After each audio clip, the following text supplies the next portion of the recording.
আমাদের প্রশ্ন হলো যে সোডিয়াম কার্বনের একটা ক্ষারকীয় লবণ কেন। আমরা ক্ষারকের ধর্ম যদি বলি যে এটা লাল লিটমাসকে মিল করে, তাহলে লাল লিটমাসকে মিল করে এবং এটা হলো হাইড্রোক্সিল আয়ন দেয়।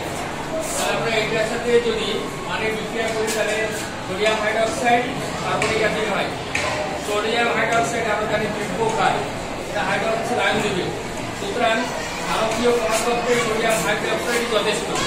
কার্বনিক অ্যাসিড হচ্ছে কার্বনিক অ্যাসিড হলো দুর্বল, সুতরাং সে পানিতে বা দ্রবণে বিয়োজিত হয়ে যাবে, হ্যাঁ বিয়োজিত হয়ে যাবে এবং তা কম মাত্রায় বিয়োজিত হবে। তাহলে প্রমাণ করে যে এই দ্রবণের ভিতরে সোডিয়াম হাইড্রোক্সাইডই বেশি, সুতরাং এটা কার্বনিক।